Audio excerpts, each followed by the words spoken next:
You'd think the bare minimum a parent could give is to occasionally say, "I'm proud of you." But my mother didn't believe in minimums. She believed in silence, in expectations you had to guess, and in praise as a reward only for perfect daughters, which I never qualified as. Not once in 35 years.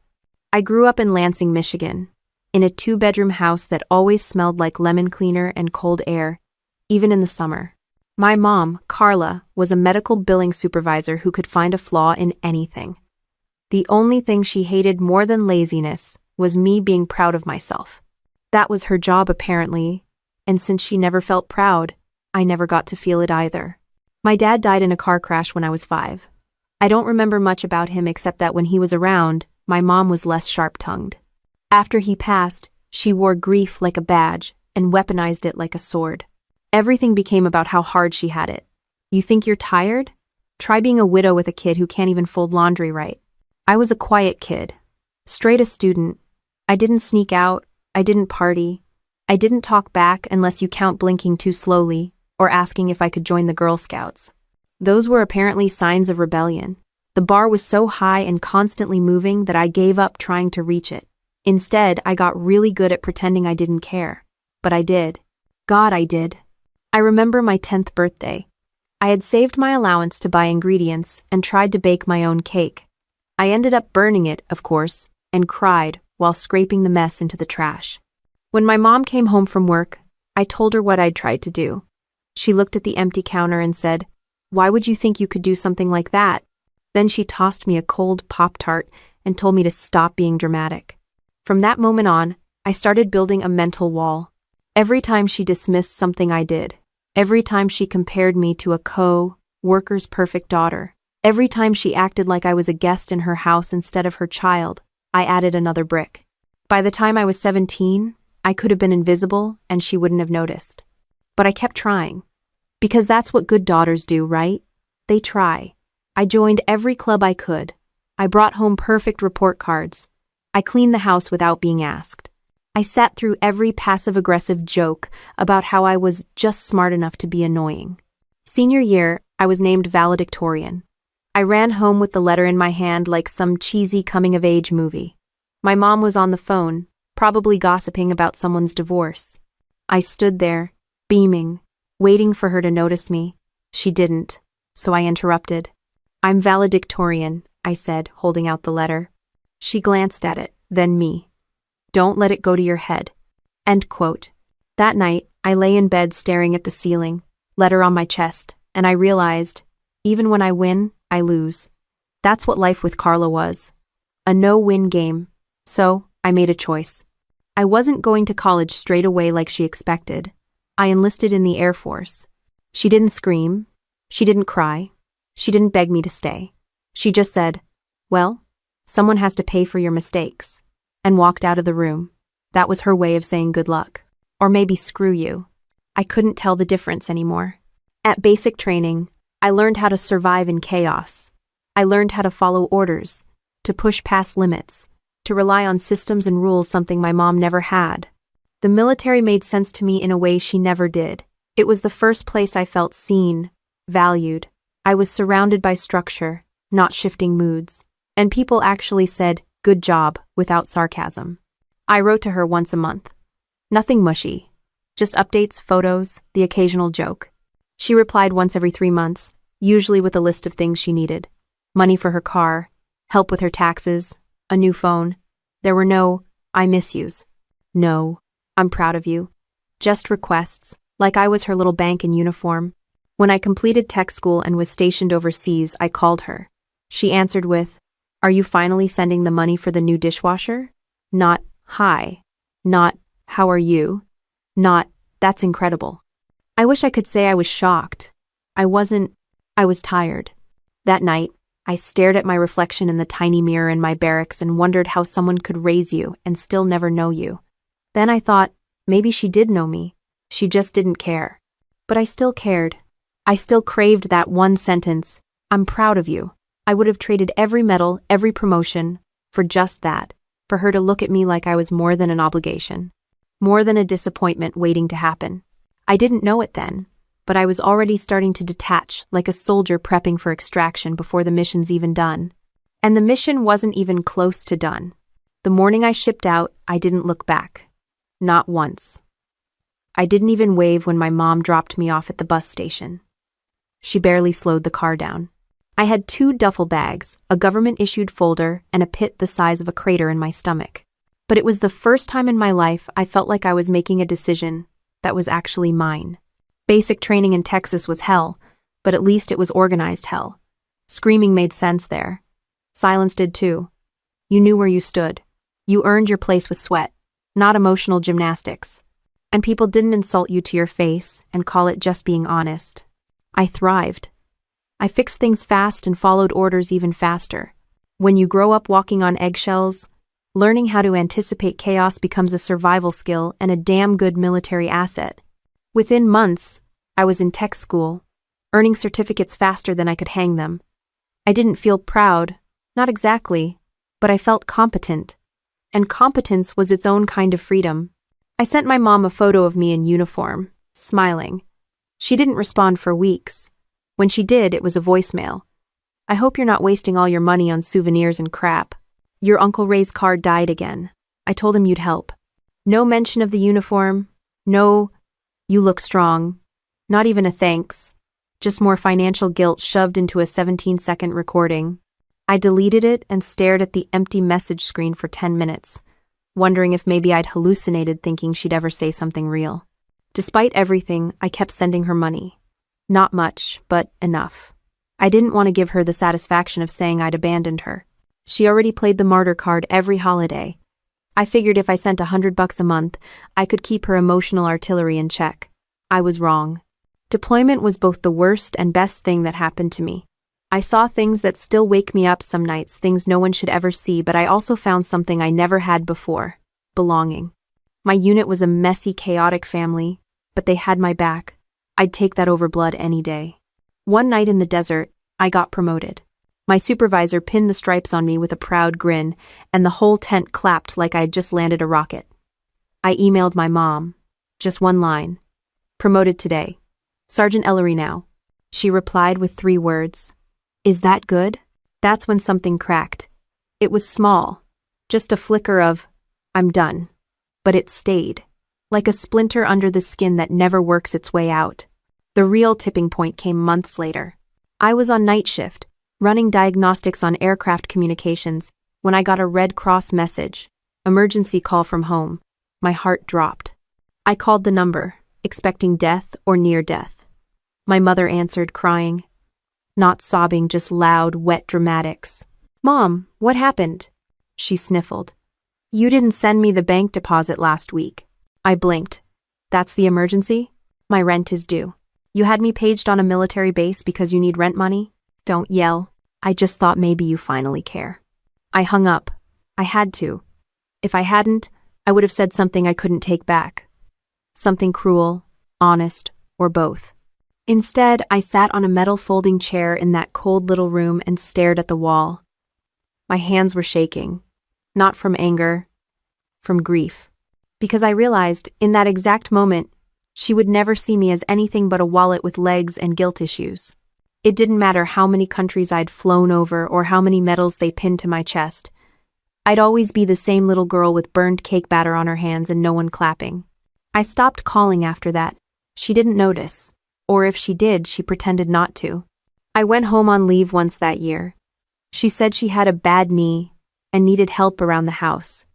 I mowed the lawn, fixed the gutters, cooked for a week straight. She watched her soaps and sighed dramatically whenever I paused to breathe. On my last night there, she sat across from me at the kitchen table and said, You used to be skinnier. That was it. No, I'll miss you. No, be safe. Just a jab disguised as concern. Back at base, my roommate asked if my trip home was healing. I said, if by healing you mean a paper cut dipped in lemon juice, then yeah, real spiritual. Still, I kept sending money. Still, I answered her texts until I got tired of trying to win a game where the rules changed daily. I wasn't even sure what I was competing for anymore. Her love? Her approval? A scrap of humanity? Years passed.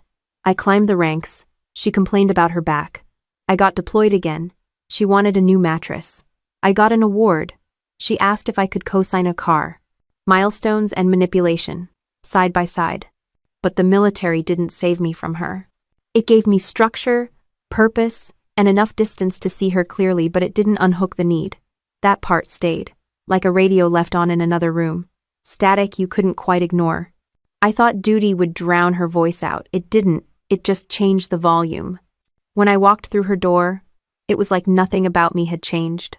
I could be in uniform, 10 pounds lighter, carrying gifts, or just exhausted from a 16-hour flight. It didn't matter. My mother saw what she wanted, someone to criticize. If the Air Force had trained me to disarm bombs, she made sure I never forgot who planted the emotional ones. I flew home for Christmas once, thinking maybe the holiday spirit would melt a little of her ice. I brought her a blanket from Germany, embroidered with her name. She opened it, stared for a full 2 seconds, then said, "Looks itchy." No smile, no thank you, just that. Then she handed me a grocery list and said, "If you're going out anyway, get the good potatoes." It was always like that. I'd arrive thinking maybe she'd meet me halfway. She never moved an inch. I once spent $300 fixing her bathroom sink on leave, and she complained I didn't scrub the grout white enough. The older I got, the more her digs turned surgical. She didn't raise her voice anymore. Instead, she weaponized disappointment. "I don't know why you cut your hair like that," she'd say while washing dishes. "It makes you look tired." Or, "You still single? That's a shame. Some men don't mind strong women, I guess." I tried brushing it off, telling myself it was just her way. She wasn't abusive. She didn't hit me. She just drained every ounce of emotional energy I had until my visits felt like deployments. I started timing how long it took for her to say something that made me want to scream. The record was 13 minutes. That was during a Thanksgiving where she told me my laugh sounded fake. At one point, I suggested family therapy. She said, "Therapy is for people who don't have real problems." I replied, "So we're just pretending ours don't exist?" She told me to stop being dramatic and help her clean out the garage. The thing is, I don't think she ever saw herself as toxic. In her mind, she was practical, honest, blunt, maybe, but loving in her own way. And when I started therapy on base, I spent the first 3 sessions just explaining that I wasn't overreacting. My therapist nodded and said, "She doesn't have to throw punches to leave bruises." That hit hard. I had so many mental bruises, I'd stopped noticing half of them. Every voicemail that started with, "Don't forget your mother's still alive," instead of "Hi." Every birthday card she mailed late with no message inside. Every time she said, "You think you're better than me because of your little uniform?" No, Mom. I didn't think I was better. I just wanted to feel like I wasn't worse. I kept trying, though.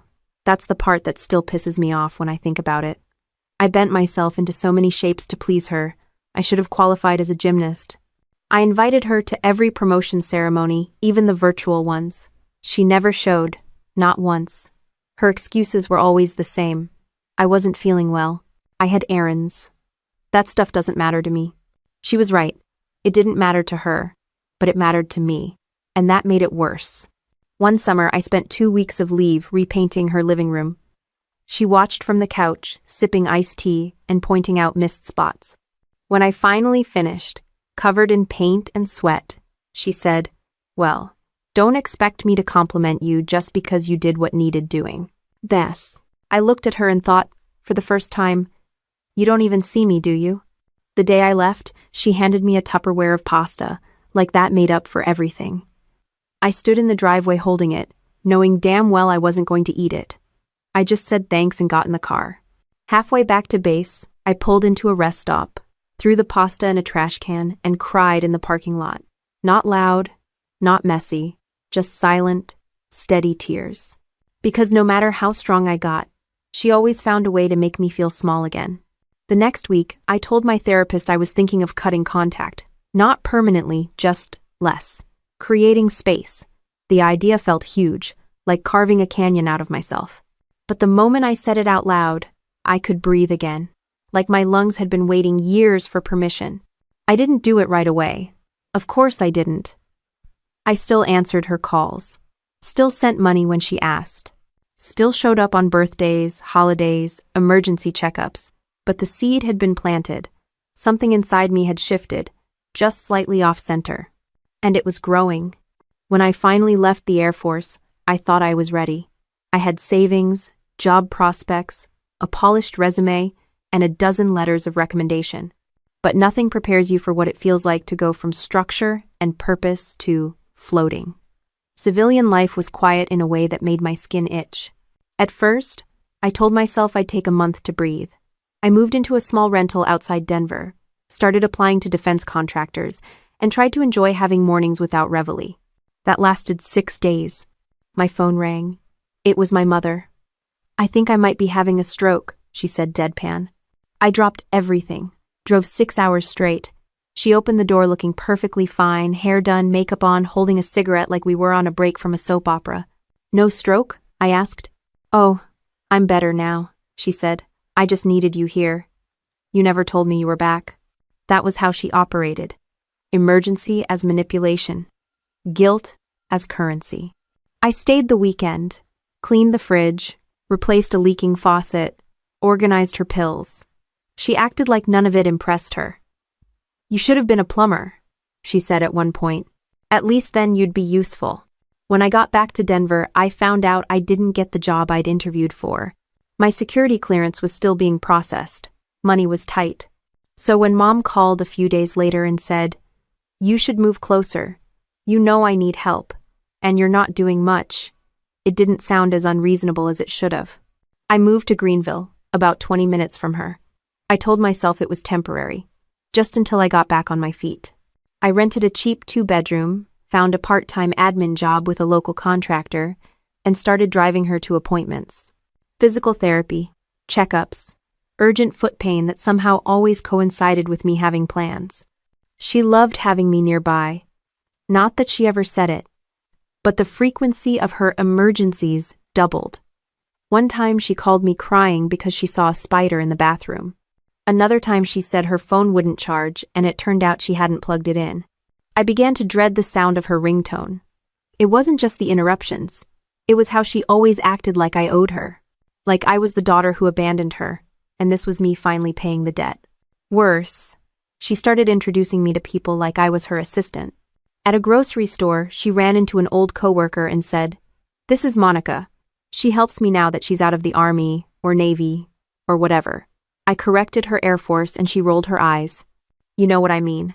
No, I really didn't. Once, she brought up her will out of nowhere and said, "I'm thinking of leaving everything to charity. Unless, of course, you keep being useful." I laughed because I thought she was joking. She wasn't. The real kicker came when she asked me to co-sign on a house. Her credit was wrecked from years of late payments and shady loan deals. I said no. She acted like I'd stabbed her. "You don't trust me?" "No, I don't," I said. "You've defaulted on 3 credit cards and borrowed from friends you never paid back. I'm your mother. That doesn't make you a safe financial investment." End quote. She went quiet, not for hours, days. Then she called me one night crying, said I was selfish, ungrateful, that everything she ever did was for me. The guilt hit me hard, like it always did. But underneath it, something new had settled. Resentment. She'd never supported me through school, never sent care packages while I was deployed, never attended a single event in my life. But suddenly, I was supposed to save her? I started journaling. My therapist, who I'd found through the VA, suggested it. I wrote things I didn't know I felt until I saw them in ink. Like, "I love her, but I don't like her." Or, "I feel more like her employee than her child." One morning, I woke up exhausted after barely sleeping. I had dropped everything to take her to an appointment where she spent the entire time gossiping about her neighbor and didn't once ask how I was doing. I stared at the ceiling fan above me and realized, this wasn't a phase. This was my life now. She had built a trap, and I'd walked right into it. The worst part? She didn't even need chains. Just guilt, obligation, and my own need to be a good daughter. And even then, even while feeling completely drained, I still planned her next birthday. Because somewhere in my dumb little hope center, I thought, maybe, just maybe, if I made it special enough, she'd finally say, "I'm proud of you." Not even for me, Just once, out loud, so I could believe it. I booked the restaurant 6 weeks in advance. It wasn't fancy, but it was the nicest place in Greenville that didn't smell like old grease. I called her 3 best friends, and even tracked down her former coworker Diane, the one she used to gossip with during coffee breaks. I sent custom invitations, made sure there was a gluten-free dessert option, and requested they bring no gifts, just presents. I wanted the room to feel full, for her to feel celebrated. And yeah, part of me wanted credit for pulling it off. Because that year, her birthday fell on mine. She'd never acknowledged that we shared a birthday. Every the 12th of August, the focus was 100% hers. Even when I was a kid, she'd claim it was confusing to celebrate both. So we didn't laugh. I usually got a cupcake the day after. Once, when I was 7, I asked if we could at least light 2 candles, one for her and one for me. She said, "You'll have your own day when I'm dead." Charming. This year, I didn't say anything about it being my birthday, too. I told myself I was past that. I told myself the day wasn't about me, that what I really wanted was peace, not praise. But I still booked it, still bought her a new shawl, still wrapped it in ribbon with her initials embroidered on the corner. And the gift? That one mattered? I had it custom made by a local jeweler. A gold locket, small and simple, with a picture of my dad inside on one side, and the engraved words, "Still watching over us," on the other. It was delicate and quiet and deeply personal. It took me months to find the right photo, and I spent more than I should have, but it felt important. When I handed it to her, she didn't even pause. Just opened the box, stared for maybe 2 seconds, then said, "This is cute. Bit small, though." Bit small. Everyone around the table kind of froze. Her friends looked at their plates. Diane coughed awkwardly. I smiled like it didn't hurt. I made a little toast anyway. Thanked everyone for coming. Said how much my mom meant to me. Said I was grateful she was still here, that she was strong, that she raised me with grit. All true, in their own warped way. She stood up, raised her glass, and said loud enough for every damn person to hear, "You want to know what the best birthday gift would be?" She looked straight at me. "If you just leave my life. For real this time."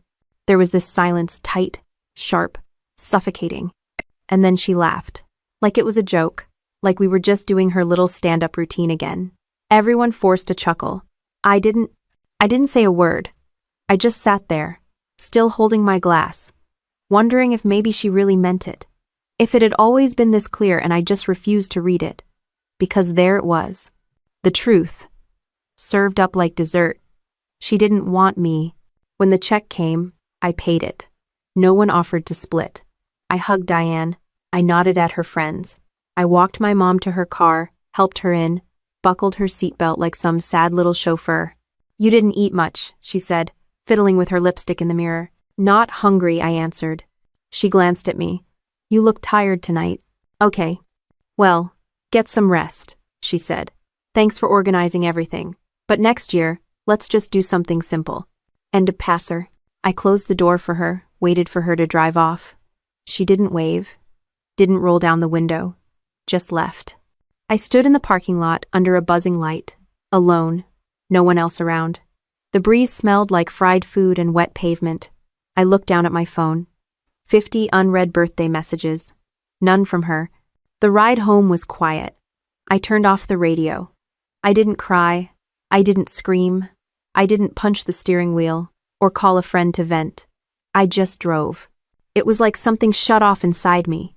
Not like a switch, more like a power grid slowly failing. My brain stopped spinning. My heart stopped begging. I wasn't mad. I wasn't hurt. I was just done. I got home, took off my shoes, sat on the couch in silence. I stared at the locket box I'd taken back with me. She hadn't even bothered to take it. I opened it, looked at my father's face inside. He looked young, happy, like someone who would have shown up for me. Then I grabbed a notebook from the drawer and started writing. Not poetry, not some dramatic goodbye, just lists. Cold, sharp, logistical lists. Accounts I needed to close, people to notify. What I'd take, what I'd sell. I wrote Operation Vanish at the top, because calling it that made it feel official. I wasn't running away. I was extracting myself from a war zone. I started the next morning with a cup of black coffee and a Google search. How to disappear legally in the US. That. It sounded dramatic, I know. But I wasn't looking for a fantasy escape. I didn't want to fake my death or move to a hut in the mountains. I just wanted out quietly, efficiently, and permanently. No dramatic showdown, no guilt-tripping goodbye, just silence. That was the dream. The military taught me two things that turned out to be extremely useful: how to plan under pressure and how to keep my mouth shut. So I turned my living room into a command center. Sticky notes, checklists, timelines. I treated my vanishing like a mission, because it was a personal extraction. First up, financial independence. Even though my mom never technically had access to my accounts, she knew where I banked, where I worked, what time I usually sent money. It was enough for her to guilt-trip her way in. So I opened new accounts under a new mailing address P.O. box, out of county, transferred all direct deposits there, canceled every auto payment she might still be riding on, stopped sending anything just in case. Then I set a date. 3 weeks from that day.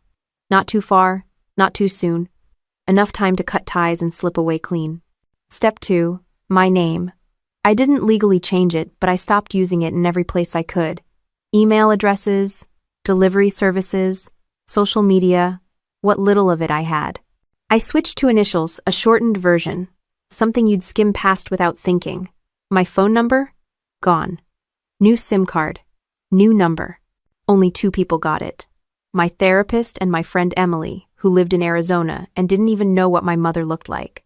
Speaking of Arizona, that was step 3, location. I chose Flagstaff because it was quiet, surrounded by trees, and no one in my family had ever set foot there. Plus, the altitude gave me an excuse to breathe differently. I booked a cheap Airbnb for a month and told no one. Not a single person in Greenville, not my coworkers, not my neighbors, not even the guy at the corner store who always remembered my coffee order. Next came the purge. I sold furniture online under an alias. Cashed in every old tech device I wasn't bringing. I didn't want anything that reminded me of her. No knickknacks from her house. No family mementos. I packed only what I needed. Clothes, laptop, military documents, and that damn gold locket still unopened, still sitting there like a bad joke. I brought it not because I wanted it, but because I wasn't going to give her the satisfaction of throwing it out. Every time she called, I let it ring. Every time she texted, usually some vague guilt trap like, "Hope you're still alive since you've forgotten me," I muted the thread. I didn't block her. That would have made it too obvious. I wanted her to think I was just busy. Distracted. Slowly fading out of reach. She showed up at my door once. I watched her through the peephole as she knocked for 10 straight minutes. She never yelled, never asked me to open. She just stood there with a bag of groceries and a half smirk like she knew I'd cave. I didn't. The groceries spoiled on my doorstep. I let them rot. 1 week before the move, I sat in the empty living room walls bare, echo in every corner, and felt something unfamiliar.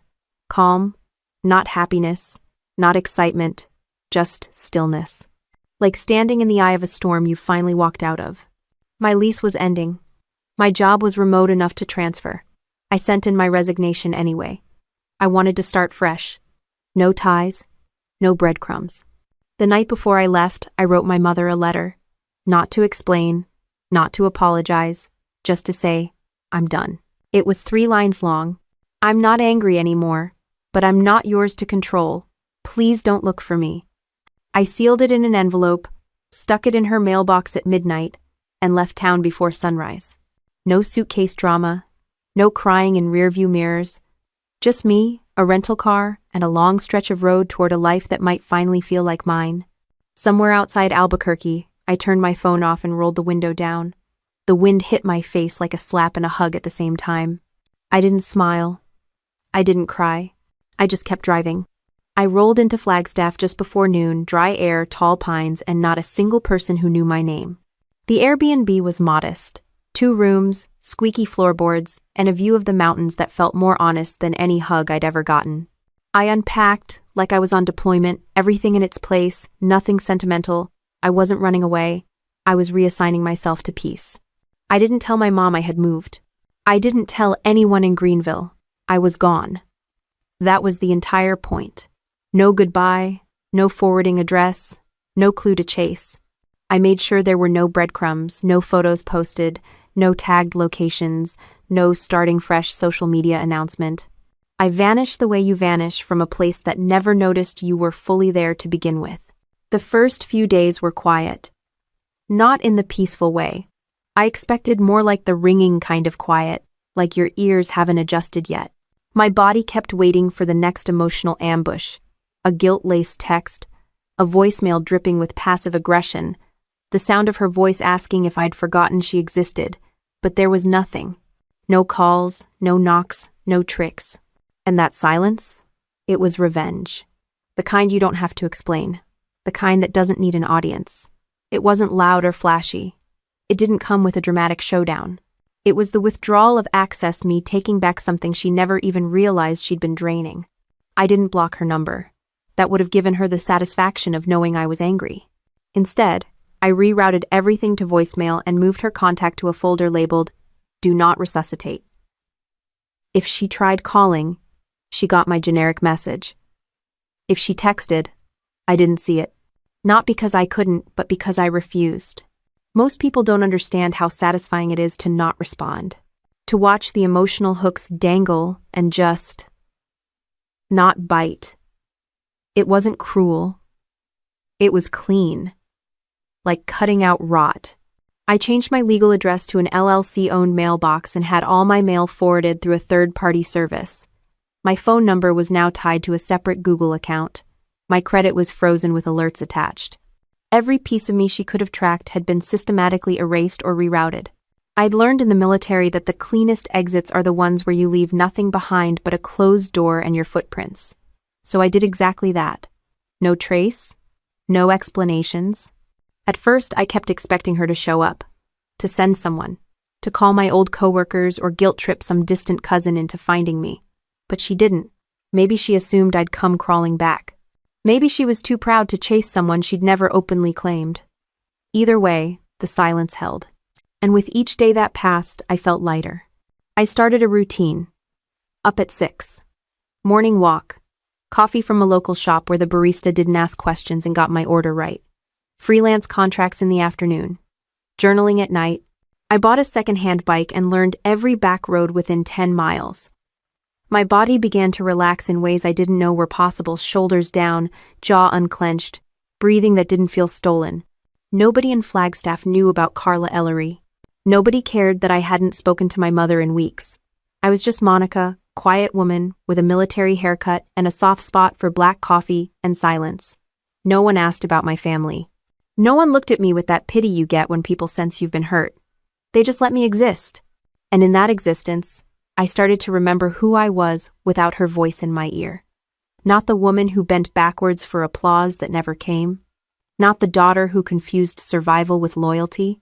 But the person who fixed things with her hands and didn't need validation to know she was good at it. I started teaching online again, engineering modules for students who had no idea I once spent nights fixing avionics on the tarmac in Qatar. I didn't lead with my military past. I didn't lead with anything. I just worked. Quietly, efficiently. That was my kind of revenge. Because she had always counted on access. On me being reachable. On me eventually caving, showing up with soup, paying her bills, laughing at her insults, but now she couldn't reach me. Couldn't push or pull or guilt her way in. She didn't even know what time zone I was in. Some nights, I'd stare at the mountains and think, she probably thinks I'm ignoring her. And that was fine. Let her think that. Let her fill the silence with her own fears.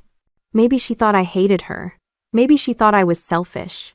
Maybe, just maybe, she finally realized how far someone had to be pushed to disappear on purpose.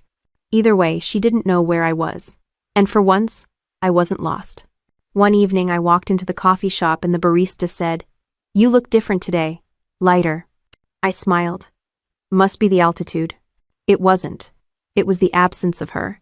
The mental weight she'd carried like a coat she never let me take off. I'd finally shrugged it off. I wasn't angry anymore. I wasn't even sad. I was just gone. And in that vanishing, I found more peace than she ever offered me in 35 years. The high of disappearing didn't last. A week into my new life, the quiet turned heavy. It wasn't regret. It was detox. When you've lived your whole life under a drip feed of emotional manipulation, suddenly cutting it off feels wrong, like your brain doesn't know what to do with the silence. I'd wake up expecting a passive-aggressive text or a guilt-trap voicemail. Instead, I got birdsong, a slow sunrise through the blinds, and the sound of my own breath. It should have felt like peace. Sometimes it did, but often, it felt like withdrawal. I found myself glancing at my phone anyway, wondering if she'd tried, if she even noticed. I didn't want her to contact me, God no, but the part of me that had spent decades performing for her still craved the audience. Some nights, I'd catch myself halfway through dialing her number out of muscle memory, just to say, I'm fine. Just to see if she'd say something halfway human back. I never went through with it, but the reflex was real. I told my therapist during a video session, "It's like my body doesn't know she's gone." She said, "That's because the trauma wasn't just about what she said. It was about how much of you was trained to brace for it." That hit. I'd spent so many years anticipating impact, I forgot what it was like to just stand still, no flinching, no armor, just existing. The coffee shop barista Becca started talking to me more. Small things at first. Weather, the neighborhood. Then one day she said, "You always sit facing the door? Military thing?" I nodded. "Partly. Mostly habit. You look like you're waiting for someone." I'm not. But part of me was. Not for her to walk in, she wouldn't travel more than 5 miles without a parade in her honor, but for something. Closure, maybe. A confirmation that I'd done the right thing, that I wasn't just acting out. That disappearing wasn't cruel, it was survival. I volunteered at a local shelter twice a week, fixed a busted irrigation system, helped an old veteran with his garden. One afternoon, a woman offered to pay me for fixing her car radio.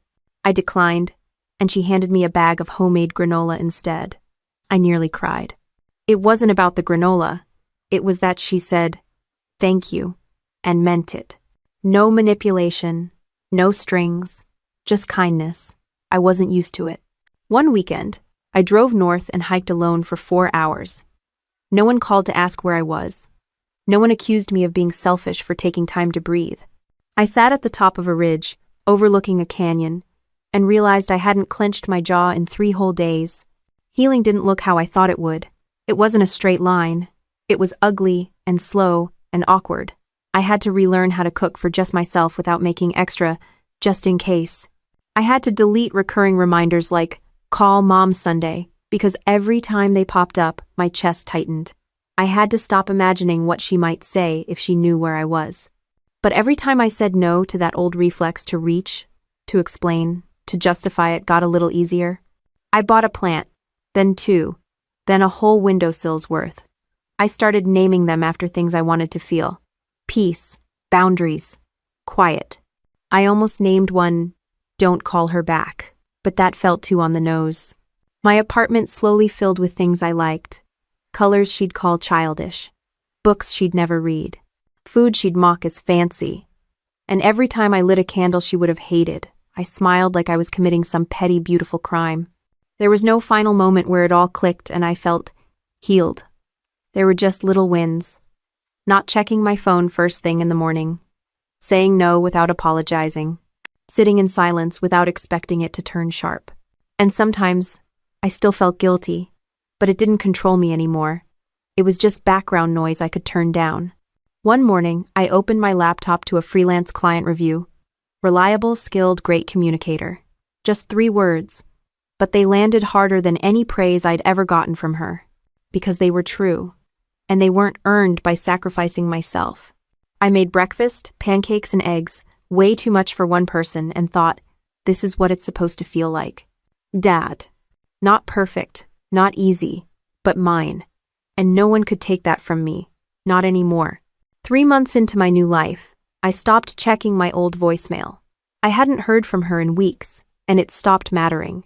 But one night, out of pure morbid curiosity, I logged in just to see. 14 messages, 12 from her, 2 from numbers I didn't recognize. The first one was her usual passive-aggressive sing-song. "Well, hope you're still alive, Monica," because apparently I don't matter enough for a call. Click. The next was quieter. "Don't know what I did to deserve this, but okay." Click. By the seventh message, her tone had shifted. Slower. More brittle. Monica, I need your help. The mortgage company's being weird. I think there's a mistake. Message 10. They're talking foreclosure. I don't know what to do. Message 11. Just her crying. No words. Just wet, guttural crying that didn't sound performative. It sounded real. That was almost worse. I didn't return any of them. Not out of cruelty, out of resolve. She wasn't my responsibility anymore. From what I pieced together quietly, anonymously through my cousin's Facebook that I still had access to, she'd lost the house. Apparently, she hadn't made payments for months. The bank seized it mid-November. She was living in some apartment complex on the other side of town. A cheap one. Not terrible, but not what she was used to. And the audience? Gone. Her 3 closest friends had stopped visiting. Diane blocked her on Facebook after some kind of meltdown involving an unpaid lunch tab. 2 others posted vague quotes about setting boundaries and not enabling chaos, which, in suburbia, is the same thing as a full public takedown. I saw a photo of her online. Someone had tagged her in a community event. She looked smaller. Not physically, just diminished. The hair she used to keep perfect was frizzy and flat. The lipstick she never left home without was smudged, or maybe missing. She looked like a woman who had lost her mirror. I showed the photo to no one, just stared at it a little longer than I should have. Then I closed the tab. What hit me harder than the foreclosure was the loneliness. She was always awful, but she was never alone. She thrived off people orbiting her, feeding her drama, and letting her be the center of every minor catastrophe. But now, no one picked up her calls. No one came to her defense online. The spotlight had moved, and she didn't know how to live in the dark. Part of me wanted to say, this is what you get. Part of me felt something else. Not sympathy, not quite. I think it was recognition. Because underneath all her venom, all the control, all the manipulation there had always been fear. I saw it now for what it was. She wasn't strong, she was terrified of being forgotten. That's why she clung so hard to control me. If I ever left, she'd have to face herself, and she'd spent decades avoiding that mirror. I didn't feel triumphant. I didn't feel victorious. I just felt done. That was when I stopped wondering if I'd done the right thing. Watching her unravel on her own proved that none of this had been about mutual love. It had been about dependence. She didn't miss me. She missed having access to me. There's a difference. I ran into an old friend from Greenville online, someone I hadn't spoken to in years. They messaged me out of the blue. Hey, your mom's been asking around. Said she hasn't heard from you in months. Everything okay? I replied, I'm great, actually. And I was. I hadn't missed a single rent payment. My work was stable. I had a solid morning routine and had recently bought myself a secondhand telescope to watch the stars. I had friends now. Not many, but the kind who didn't need me to prove anything.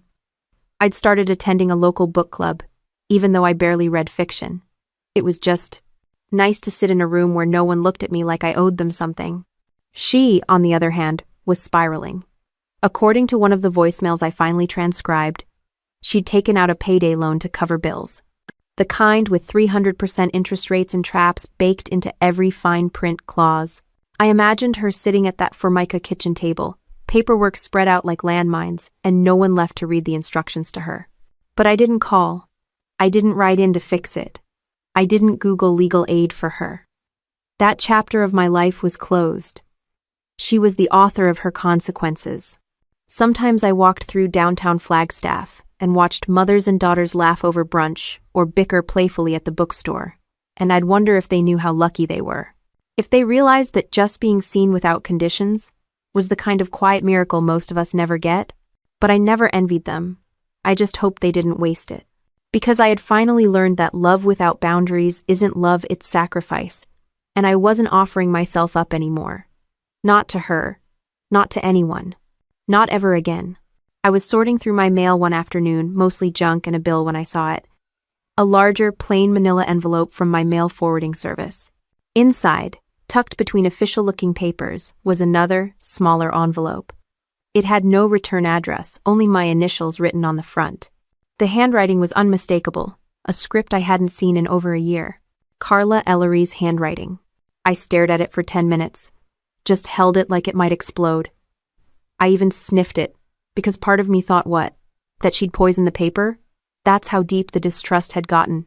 Eventually, I opened it. No greeting. No, "Dear Monica." No dramatic monologue, just 6 handwritten pages, carefully folded and dated in the corner like it was a legal document. The first line stopped me cold. "I've been thinking about the things I never said, and the things I never admitted. This letter isn't to ask for you back, it's just to tell the truth, in case that still matters." I sat down. She wrote about her childhood, how her own mother used silence as punishment, how her father believed affection was weakness, how being soft got you ignored. She wasn't apologizing. Not yet. She was laying out the blueprint.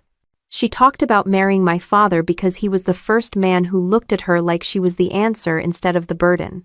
She wrote about how scared she was when he died, how she buried herself in being strong because showing pain felt like dying twice. She admitted that when I joined the Air Force, she told people she was proud, but never told me because she didn't want me thinking I was better than her. She wrote, "Every time you came home looking more confident, I panicked. Because you didn't need me, and I didn't know who I was if I wasn't needed." That line made me pause. Not because it shocked me, but because it finally made sense, all of it. The cutting comments, the sabotage, the cold birthdays. She wasn't trying to destroy me. She was trying to tether me. Because if I drifted too far, she'd lose her last anchor to relevance. She wrote, "You were my mirror, and I hated what I saw." And then, finally, she said it. "I'm sorry. For everything I said to make you feel small. For not celebrating you when you earned it. For using love like a leash. I was wrong. Not broken. Just wrong." I didn't cry. That surprised me. I thought reading something like that would crack me open. But all I felt was stillness. Like I'd been underwater for years, and someone finally handed me an oxygen tank. I didn't need it anymore. But it was good to know they finally realized I couldn't breathe. She closed the letter with this: "If this never reaches you, I understand. If it does, I hope it gives you a little bit of peace. I don't expect anything back. But I needed you to know.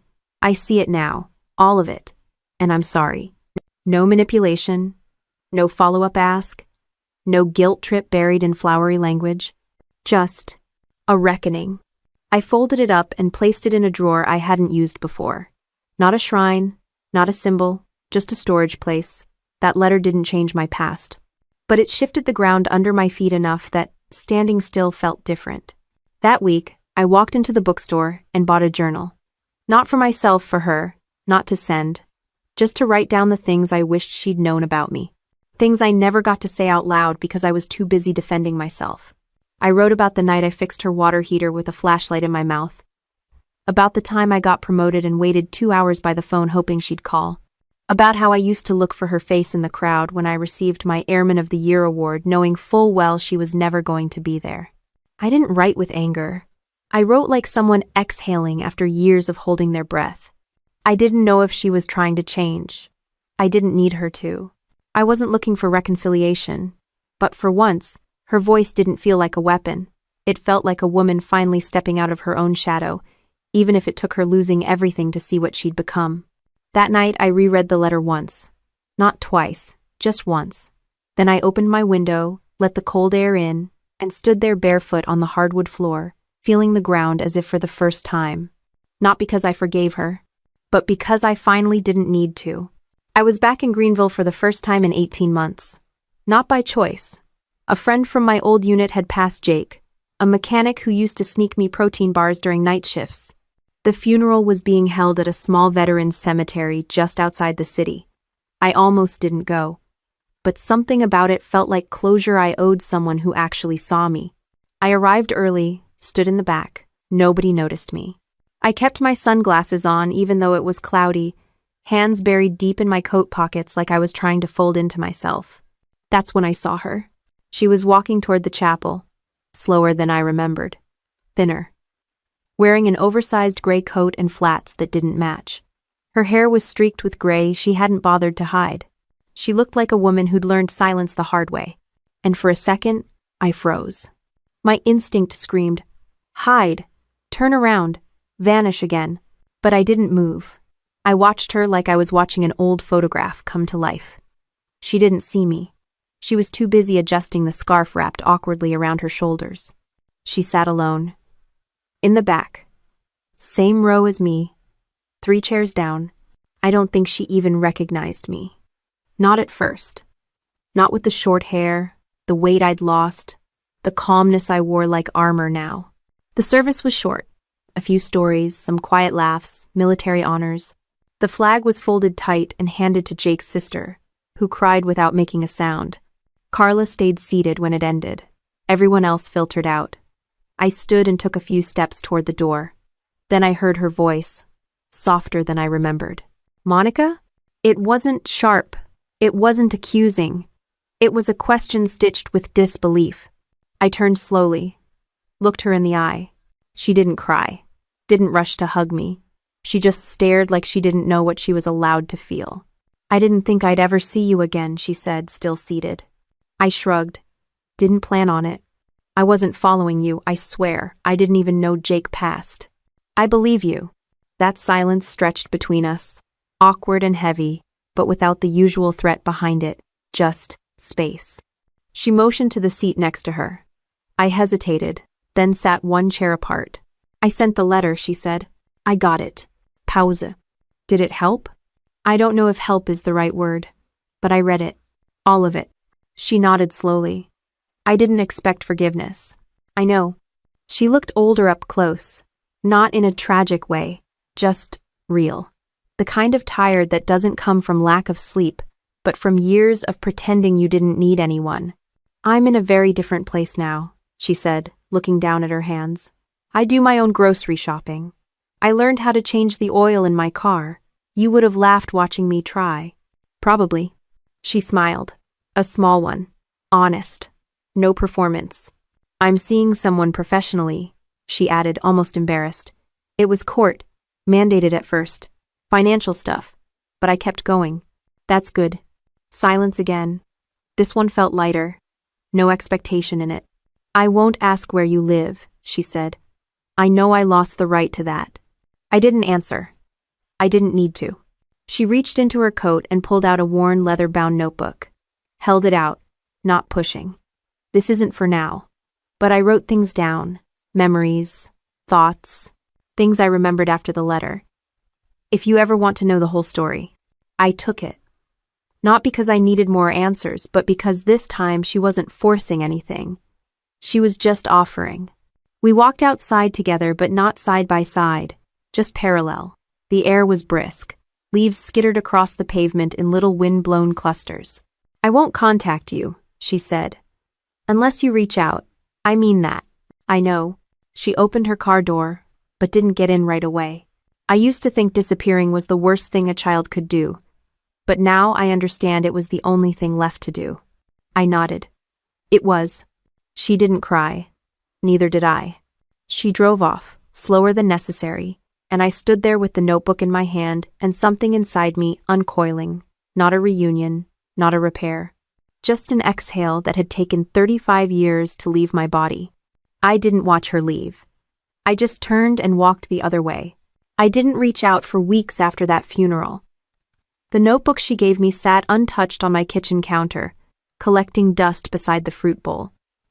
I wasn't avoiding it. I just wasn't ready. There's a difference.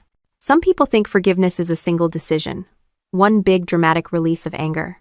But for me, it was more like letting go of a rope I didn't realize I'd been gripping for years. My hand had to learn how to unclench. Eventually, on a Sunday morning while my laundry ran and the rain hit the window just soft enough, I cracked it open. No preamble, just an old grocery list on the first page. Apples, rice, paper towels, Monica's allergy meds. Then page after page of fragmented entries. She had written in bullet points, like she was journaling for the first time and didn't trust full sentences. You were 6 when I forgot your school play. You didn't cry. You just stood in the hallway in your costume for an hour until the janitor found you. I pretended I'd had a work emergency. I just forgot. When your dad died, you asked me if we were still a family. I told you yes, but I didn't act like it. I used to read your journals. I told myself it was to protect you. It was about control. I see that now. No begging, no excuses. Just raw, uncomfortable honesty. I kept reading. She even listed specific times she'd insulted me in front of others, called out the phrases she used like, "You think you're better than me," and "No man will ever stay if you act like that." Under each one, she wrote in smaller handwriting, "I was projecting. I was wrong." By the 5th page, I wasn't crying. I was surprised. Surprised at the level of detail. Surprised she remembered so much. I always assumed she forgot everything painful because that was easier than being accountable. But apparently she remembered everything. She just never said it out loud. At the bottom of the last page she wrote, "I know you're building a life I can't be part of, but if one day you ever want to sit down as 2 women, not mother and daughter, just 2 people trying to do better, I'd show up. With no expectations. No script. Just ears." So I wrote her a letter. Not a long one. Not a bridge. Just a bench. I'm not ready for closeness. But I'm open to a conversation. Public place. 1 hour. I'll pick. I chose the park downtown, the one with the duck pond and the benches that always leaned a little, neutral territory. When she showed up, she was dressed plainly. No overdone makeup, no jewelry. She brought a small thermos and 2 paper cups. I didn't take any coffee. I just sat down and waited. We didn't do the whole, "How have you been?" dance. No filler, just straight into it. "I hurt you," she said. "And I don't want to talk about what I meant. I just want to own what I did." That was the first time in my life I didn't feel like I had to defend my memory of the past. She didn't try to gaslight it, spin it, or soften it. She just let it stand. She told me how therapy had cracked her open in ways she never thought possible. How she realized that being feared wasn't the same as being respected. That being obeyed wasn't the same as being loved. I asked her, point blank, "What would you have done if I never came back?" She said, "I would have deserved it." There was no drama in her tone. No manipulative sadness. Just clarity. And then she said something I'll never forget. "I didn't raise you to be free. I raised you to stay. I thought love was control, and when you left, it broke the only system I had." That hit harder than anything else she'd said. Because she was right. She didn't raise me to be a person, she raised me to be her safety net. And when I cut the cord, she had to build a life without one. We didn't hug. We didn't hold hands or cry into each other's shoulders. We just sat, 2 women with a shared past, not pretending it hadn't burned. When our hour was up, I stood first. "I'm not promising anything," I said. She nodded. "I'm not asking." End quote. I walked back to my car slowly, the sun breaking through the clouds in that overused metaphor kind of way, but I didn't mind. Some cliches feel earned. I didn't feel lighter. I didn't feel transformed. I just felt heard. And for once, that was enough. I didn't call her again after that park meeting. Not because I was angry, but because that hour was exactly what it needed to be. A boundary acknowledged without being broken. There was no next step, no emotional cliffhanger, just space. And space was the healthiest thing we'd ever shared. Back in Flagstaff, everything kept moving. I started dating someone. His name was Luis, a former Marine turned wildland firefighter with a laugh that cut through silence like sunlight through blinds. We met at a community fundraiser for veterans housing. He offered me a coffee. I offered him the driest sarcasm I had. He didn't flinch. That alone made me give him my real number. We took it slow, real slow. I didn't tell him about Carla until month 4. I expected the usual flinch, the awkward silence. But he just said, "Sounds like you broke the cycle," and kept buttering his toast.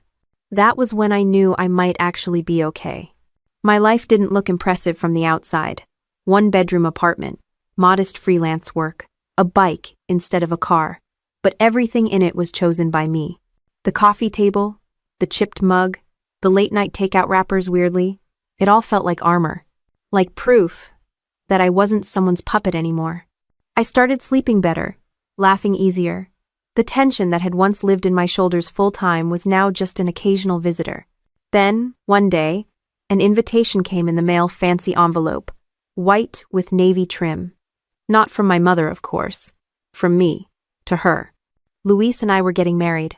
It wasn't some grand romantic thing. No fairy lights or string quartets. Just a backyard, close friends, a few veterans in folding chairs, and a rescue dog named Hank who refused to stay out of the photos. But I wanted her to be there. Not for show, not for approval, just as a witness, quiet, distant, respectful. I made it clear in the note. You're invited. If you come as a guest, not as a role. And if you can't respect that, please don't come. I didn't hear back. I figured she wouldn't come, and I was fine with that. I had made peace with the fact that some wounds don't close cleanly. Some relationships don't fit into boxes like healed or not healed. They just exist, contained, managed, without rot. The wedding day came. Sunlight poured over everything like it had been paid to. Luis looked nervous in the way only a guy trained to run into burning buildings could quiet, still, holding it all in his jaw. I was calm, which surprised everyone, including me. We said our vows under a wooden arch his brother built. Simple, honest, nothing borrowed or blue. The whole thing lasted 15 minutes, tops. As people stood to clap, I saw her. She was standing at the back. Not dressed up, not flashy, no lipstick, no camera, just holding a small bouquet she must have grabbed from a supermarket on the way. She didn't try to get closer. She didn't wave. She just nodded when I caught her eye. And that was it. She stayed for the reception but didn't speak unless spoken to. Helped fold up chairs when it ended. Slipped out before anyone made a fuss. It was the first time in my life she'd shown up without taking up space. That meant more than any apology. A few weeks later, I got a card in the mail. Blank on the front. Inside, in her shaky handwriting, "You looked happy." That was enough. I didn't write back, but I kept the card. Not out of nostalgia, not out of longing. Out of recognition. She finally saw me not as an extension of her, not as a tool to fill her emptiness, but as someone who built a life completely separate from hers. A life she didn't create, couldn't shape, couldn't ruin. And for once, she didn't try. I planted a new flower bed that fall lilies, her favorite. Not as a tribute, just because I liked them.